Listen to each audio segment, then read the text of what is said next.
evening, my fellow Exorcists, and welcome to the Lair of the Film Exorcist. Tonight, Gold Squadron will be reviewing Star Wars The Bad Batch, Episode 15, Return to Kamino. The Bad Batch finds themselves in unexpected territory in this thrilling finale. This is for part 1 of the finale. Gold Squadron calling in, Gold Leader.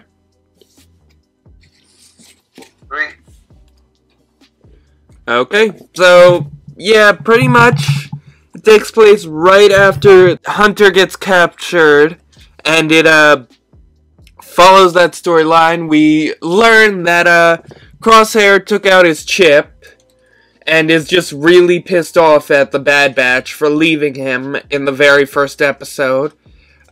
He has fully aligned with the Empire, and, this will be the end of Kamino, and it will destroy a lot of our childhoods.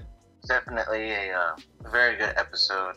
Definitely worthy of a finale, and I definitely enjoyed it.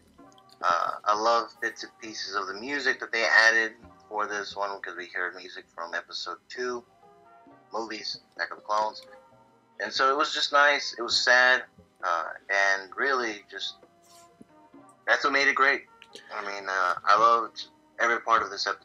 It was cool. We also get to see something that even the Batch didn't even know about, which was where they were created, that secret lab. So it was nice to, they had this little moment where I actually saw this. One of the things I noticed about that lab is that they had more than 5 tube-looking things. They had like several of them, so I'm wondering, could there have been some failed experiments, or is there some clones that we don't even know about that were made in this lab? I'm not sure, but honestly, it was still cool overall just to see how we were able to appreciate Kamino for one last time. Well, I guess Focus City more specifically, but it was nice. Yeah, and it's also kind of funny to learn that Omega is older than all the other clones in the squad, because she announces she watched as they were being born, right before they were sent over to the rest of the clone troopers. Maybe perhaps she's about the same age as Boba, if not maybe a little younger. Probably. I mean, we really don't know when the Bad Batch was created officially. No, because Boba was the original clone, the Alpha, so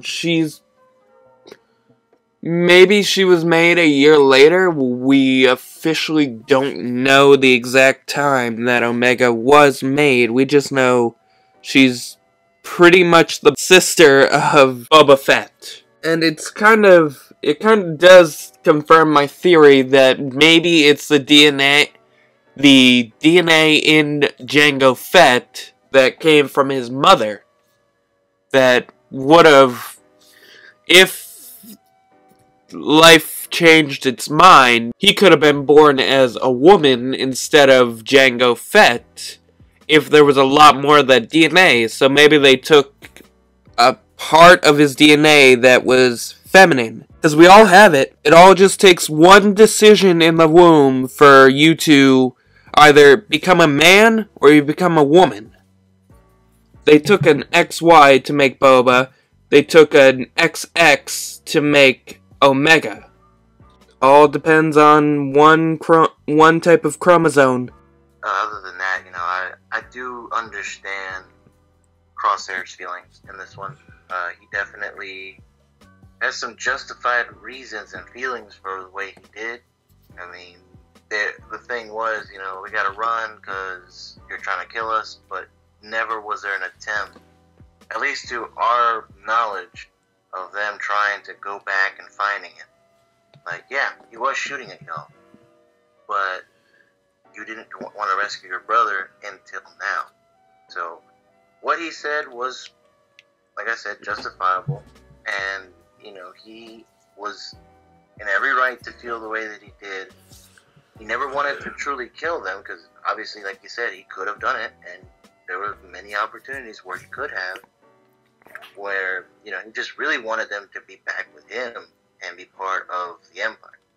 And so, you know, he gave them a chance, and obviously they did not want to be part of that. I thought it was super cool how I think it was planned that Crosshair wanted to kill off his men. We saw the mirrors and all that, and I think that when we saw Tech and Wrecker notice that, like, they realized that this was kind of Crosshair's intention, to kill off these members and then have them basically come back to him and be back to the original squad.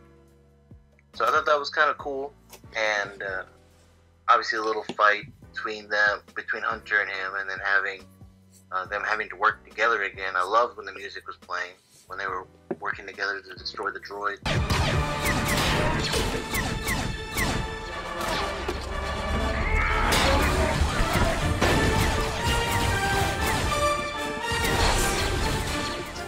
thought that was one of the best parts of the episode.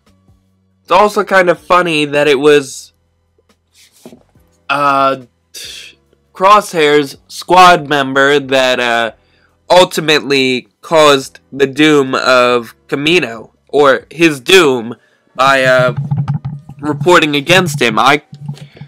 After watching that episode, I constantly thought, oh, would you look at that? The Commandos, or the new Special Forces squad, has a rat in it, constantly reporting up to Rampart. So, yeah, there was no way Crosshair would have survived, or would have ended up back on the Venator with Rampart, with one of his squad members turned against him, constantly pining for leadership. I don't even know if it's leadership or that. I think it's just there was never that trust. I think it was the female of the group. I think the only female of the group. And she actually, yeah, she was showing more loyalty to Rampart and the Empire than her own commander. I mean, she was probably under the same ideology as him, that she's like, I don't care for clones. I truly don't. I'm here for the Empire, and shoot, if I can climb up and get some power, fine. If I'm in favor of him, fine. But I mean, I don't really care for this dude. I don't want to be beneath a clone, and you know, they're dispensable. I'm better, basically, is probably what she thought. It's also kind of sad that we won't get our clone rebellion, to be obvious. I mean, they sent all the clones away. We don't know where they went, but yeah, no clone rebellion on Kamino. And there are a lot of videos out there announcing this, that since Kamino has been destroyed, or like you said, Tapoka City has been destroyed, and all the clones are not on Kamino at this point. Not even the scientists are on Kamino at this point. It comes down to, we will never see the clone. We'll never see the clone rebellion in canon, which is the sad part, because that's what we all grew up with. Battlefront 2 revealed it to us. Boba Fett fighting with the TK units and the 501st against the rogue clone troopers that the Kaminoans created in this somewhat epic but more okay battle during the end of the Clone Wars. And we'll never get to see that in live action or in canon. And that's the sad part. I mean, yeah, this is a good episode. It was an interesting way to end the Kaminoans and the cloning facility, decommissioning it, but I just really want to see clones fighting against more conscripted soldiers, or like two armies duking it out, and we won't get that. I still have hope that we will. It's just not going to happen on Kamino. Because, I mean, they say they were sent off-world. What if they're out, and I think this is something me and Chris actually talked about yesterday. During the, maybe season finale, maybe Rex will be the one to rescue them. and perhaps Rex already knows where Wolf's at. Maybe Wolf's already with him, and perhaps they're gonna go find all these other clones. Perhaps just kind of randomly guessing, and maybe even Hauser could make it. I don't know. I don't think Crosshair killed him, but I mean, there's a lot of possibility there where we could still have a clone rebellion. It just may not be on Kamino. It may just be on a different planet. Probably one where the vast majority of the clones are still out there, and there may be a lot of Imperial control. And maybe we can even have Vader show up, or maybe an Inquisitor. I think that would be one of the best times to possibly introduce an Inquisitor. Probably, but I also think, in hindsight, they might kill off Crosshair. I mean, they've been doing, or if not, this might be like a bird person kind of episode. Spoilers for that, where they just saved Crosshair. They might be forced to keep him in a cell for a long time, only slowly bringing him back to the side of the batch. Where I'm saying like a bird person kind of thing because we just got the Rick and Morty episode, mostly based on the relationship between Rick and bird person because they saved him and Rick kind of had to turn off his batteries to after saving him from Tammy during I don't know if it was the last season or season 3. But yeah, we may have like a bird person kind of captivity thing with Crosshair. No, I know what you're talking about, bird person, but I'm just kind of like, I see what you mean. I'm trying to get the comparison.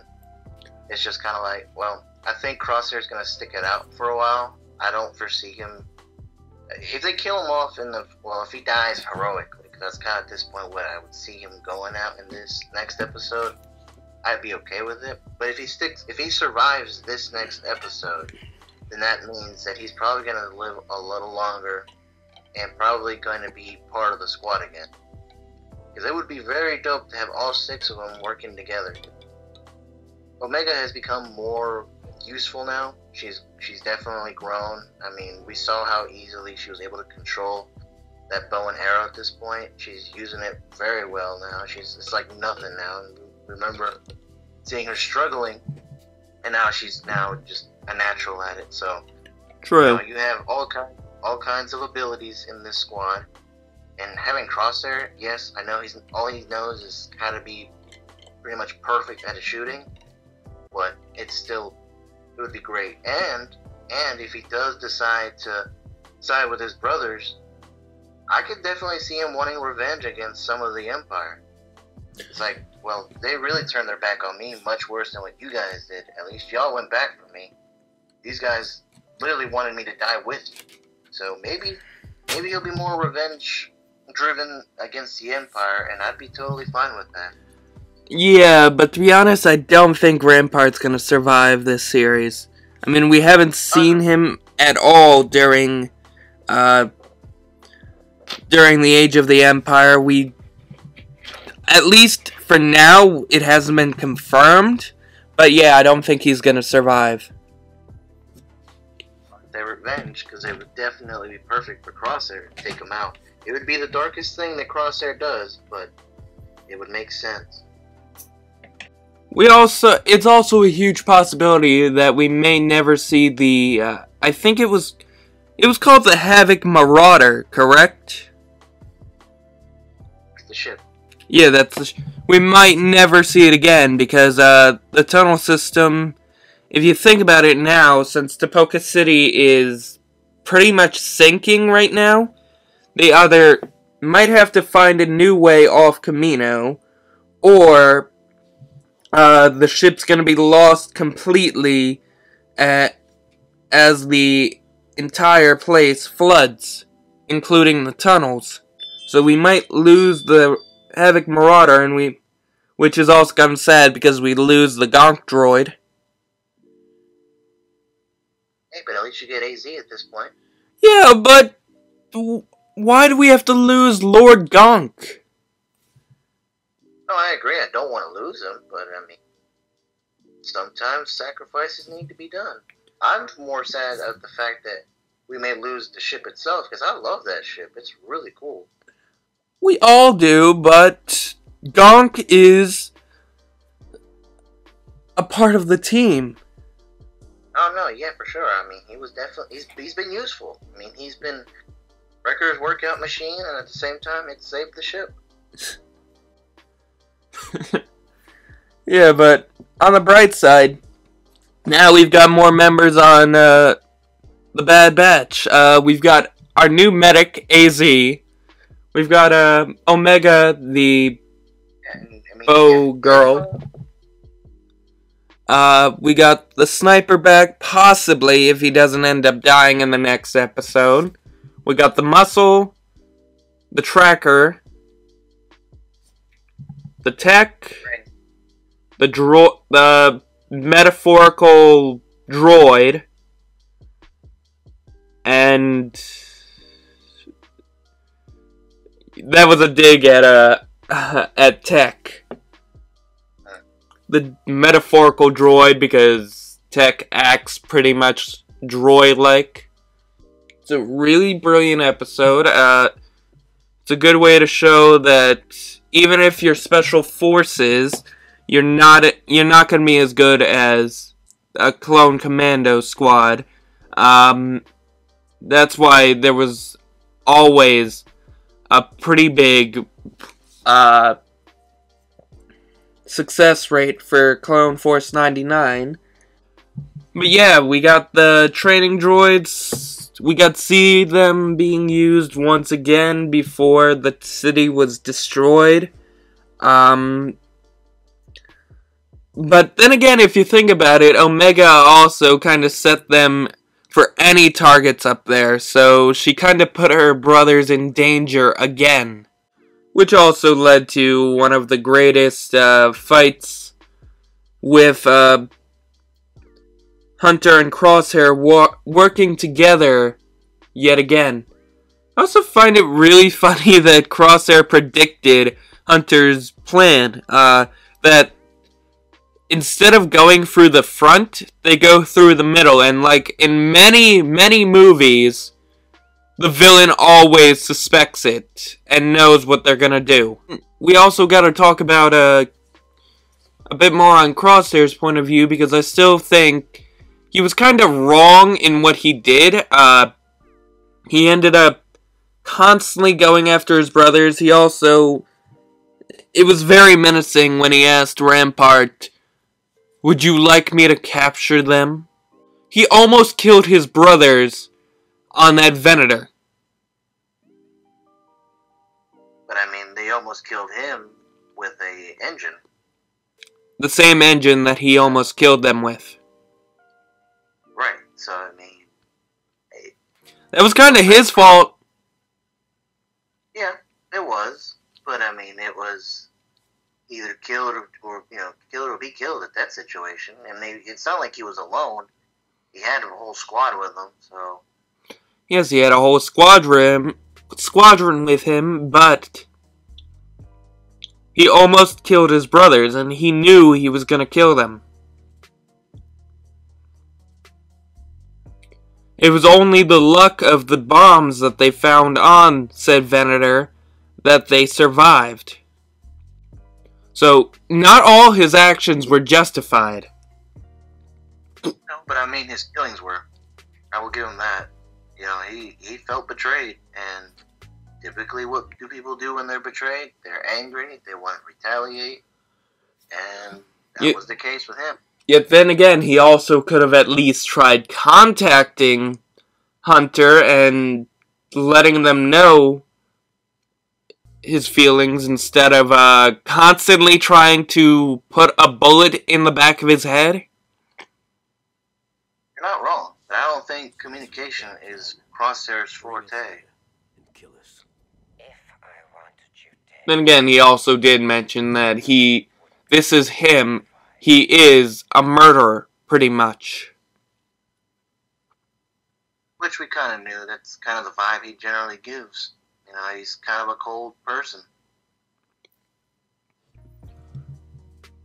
I still don't think his actions were justified just because they left him there. I mean, again, he almost killed Hunter in the first episode. Or, not first episode. Yeah, first episode.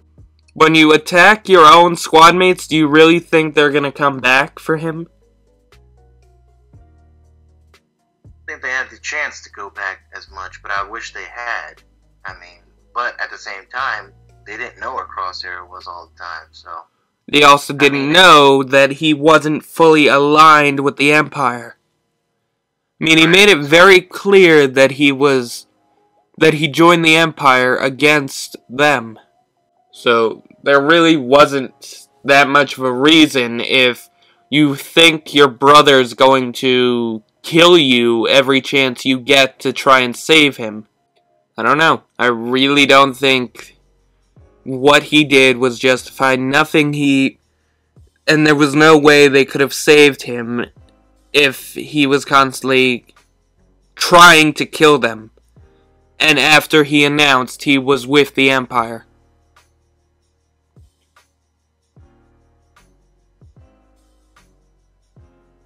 You're right. This guy really needs to redeem himself, at least in the next episode, if not the second season. Or, if not, they're gonna have to kill him off. I think that he will. I think that he will probably redeem himself. That's why we're having part of the reason why we're having the second season. And there's still so much to explore. But yeah, it's also kind of funny that now they've gone from just using both clone troopers and TK units to finally just moving on to TKs. So we definitely know in the next season it's only gonna be the Bad Batch fighting against stormtroopers. No offense to them, but it kind of felt a little fast. I mean, we just met the stormtroopers in the last episode, episode 14. Now they're completely using them, which kind of makes you wonder how much training have these troopers had. I mean, it has been noted that through the beginning of the Empire, stormtroopers were being trained heavily. And it wasn't until later on that the Empire started getting lazy and started giving them less training, and that's why they had bad aim. Because the Empire figured, there's so many of them, why waste the training? Just give them a bit. And they gave them too much freedom on the Death Star and Star Destroyers. Kind of wondering how long these TK units have been training, and how good are they compared to their later commanders or later soldiers? Much better if they get phased out. True. But yeah, I think that's it. Wasn't really that much. That's the problem with these episodes. There isn't always that much to talk about. I mean, this is why it's so much easier to talk about the show as just one big series. That's why I've always done a series review. But yeah, while I'm disappointed that Kamino is completely destroyed, or that we got to witness the Empire's first bombardment. Funny that you or Chris mentioned them in the last episode, the Grey Venators, and it's kind of funny that those are the ones that were used to ultimately destroy the clones' home. And there are clones on that Venator, that has been confirmed. They are the gunners firing on Tapoka City. Yeah. Well, as well with blast, I guess you could say, of Crosshair Squad. We saw that last reg in there fleeing. True. But, again, they're clone troopers destroying their own home, so that's kind of, I guess, poetic justice, in a sense. That's like if you make a mother kill her kid. So, the clones destroying their homeworld is kind of brilliant. Despite, kind of ruining the long-time canonical, or the Legends point of view that everyone's been waiting for. But yeah, this was a really good episode, really emotional. And I can't wait to see how they end it off. And I really can't wait for next year when we get the second season of The Bad Batch. Unless something goes bad, then we'll keep you guys updated. But yeah, A+. What about you, Gold 3? It was a great episode. Definitely a solid A+ as well. I enjoyed it. Ready for the finale. And yeah, hopefully we'll have all the squad back together. Our squad, that is. To do the finale review with one of our originals. If you guys don't remember, you'll remember them hopefully then.